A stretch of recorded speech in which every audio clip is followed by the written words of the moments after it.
There are few things I covet as much in cleaning as I do baking soda. And the incredible thing about it is so inexpensive. You know, if they raise the price on baking soda, I'd still pay a premium for it because it does so much, not only for cleaning purposes around your home, but for personal care purposes as well. So in this video, I'm gonna share with you 7 of my favorite uses for baking soda, not only around your home, but on yourself.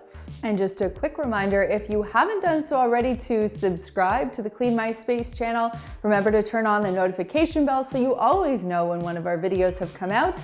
And give this video a thumbs up if, since watching Clean My Space, you have started to use baking soda as well.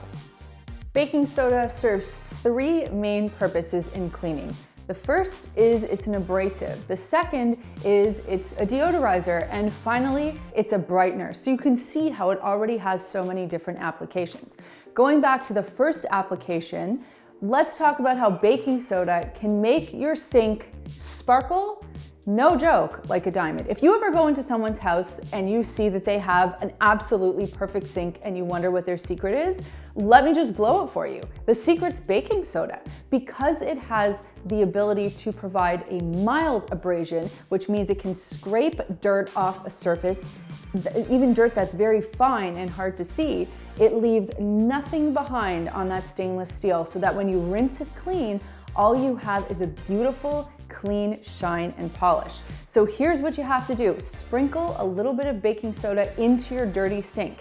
Then you can take a dish wand or a cloth or a sponge, get it wet, put a little bit of soap on there, give it a nice scrub. I like to work from the top to the bottom, almost in like a circular motion so I'm not missing anything. I get right down into the drain, give it a couple of scrubs there. Then I turn on some warm water, give everything a rinse, polish it up, and I promise you, your sink will blow your mind.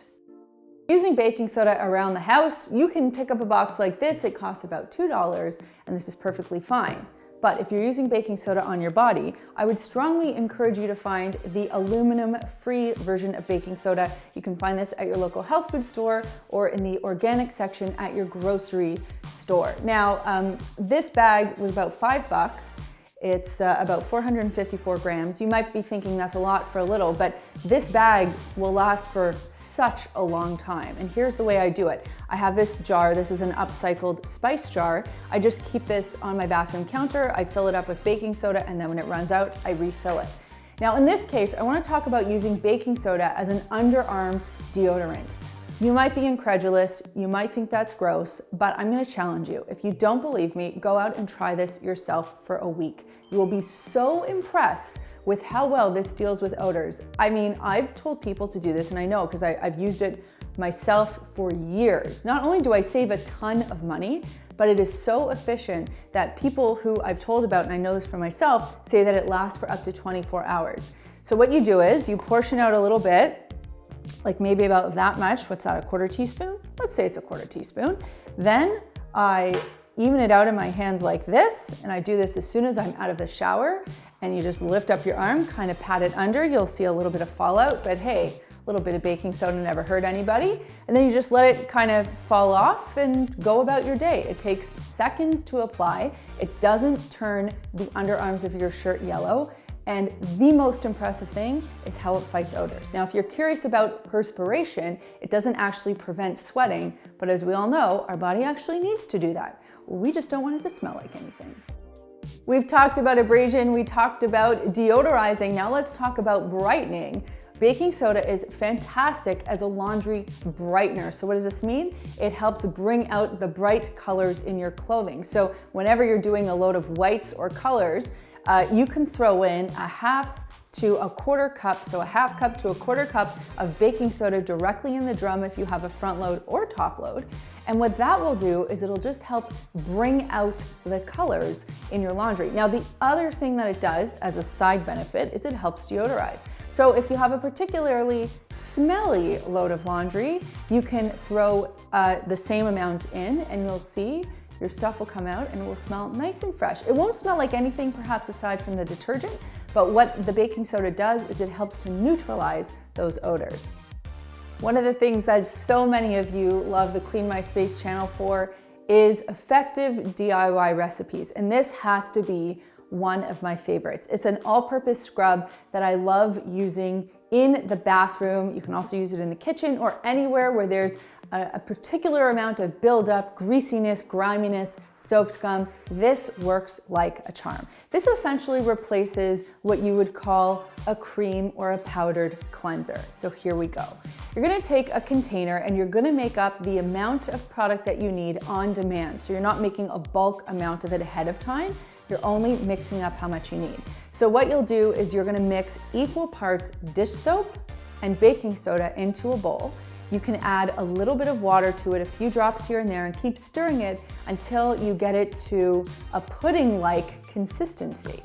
And for added fun and value, you can throw in about 10 drops of your favorite essential oil. Now, when it comes to cleaning the bathroom, I always like to pack in an extra mold and mildew resistant antibacterial punch, which means I'm putting in 10 drops of tea tree essential oil. But if you would prefer to use another one, lavender is a great option, as is peppermint or eucalyptus.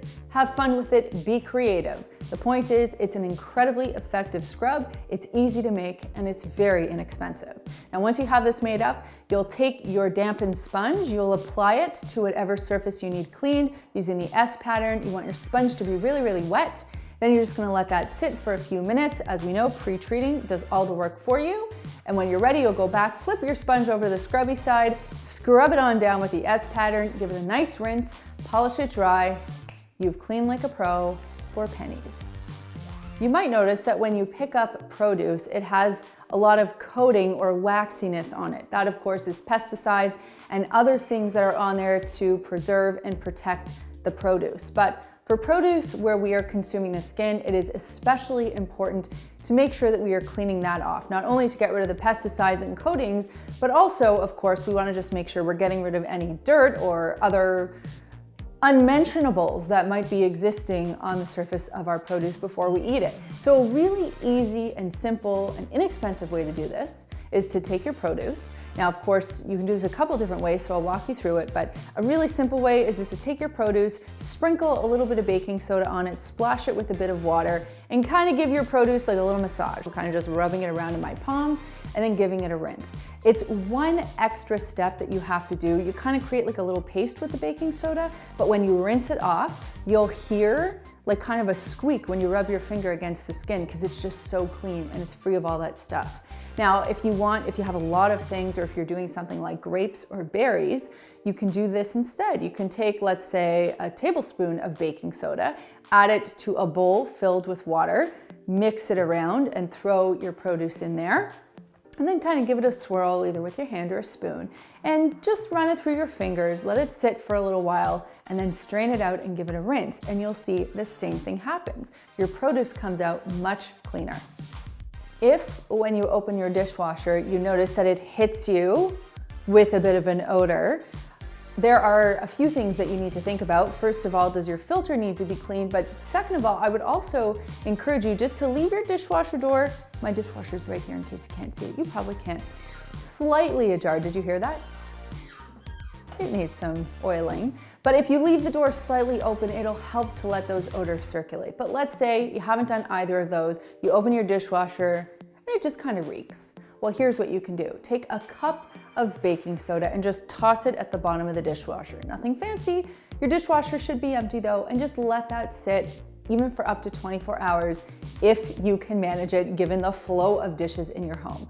Then when 24 hours have hit, just run through the hottest possible cycle you can on your dishwasher, and you'll see that by the time that load is done, your dishwasher will smell significantly fresher.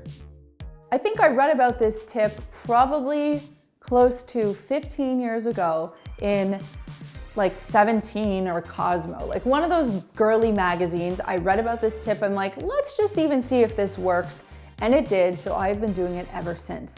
And it is to clarify your hair with baking soda. Now, what does that mean? If If you think about what goes on in the average person's head of hair, they're putting products on there. It's, you know, your scalp is collecting dead skin cells and oil and dirt, and even though you shampoo it and take generally good care of your hair, there tends to be some buildup over time. It's the same reason why people like going for facials. So think about doing this as kind of like a facial for your scalp and to an extent your hair. So here's what I do. I take about a teaspoon or a tablespoon, depending on how much hair you have. So I'd probably go more toward the tablespoon because I have a lot of hair. But you can use about a spoonful of baking soda. So I portion some out in a tissue. I leave it by my shower because I'm not going to take this whole thing into the shower with me. And then I put shampoo into my hands. I just drop the contents of the tissue on top of that and I kind of stir it around with my finger. And I shampoo my scalp really well. You don't need to do this on the rest of your hair. It's just really something that's nice for your scalp, and you kind of just go for it for a while. Give yourself a nice extra long lather.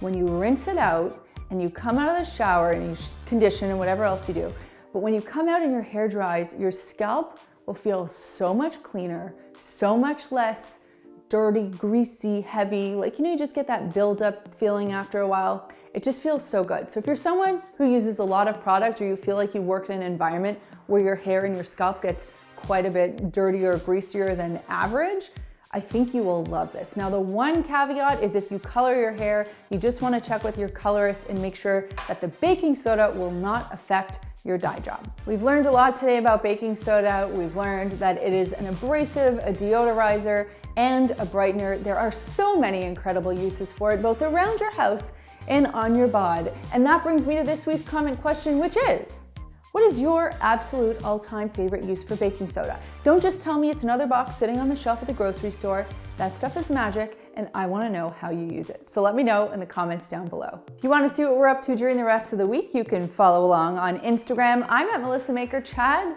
is at the Chad Reynolds, and the two of us are at Clean My Space. If you like the Clean My Space channel and you want to support the work that we're doing, the easiest way to do that is just to watch another one of our videos right after this one, and I will put a couple up here that I think you might love. If you want to learn more about Maker's clean microfiber cloths, you can click this button right over here. There is a button down there that lets me know you care, so click it if you liked this video, and click this button right here to subscribe and begin your journey to a cleaner life. Thanks so much for watching, and we'll see you next time.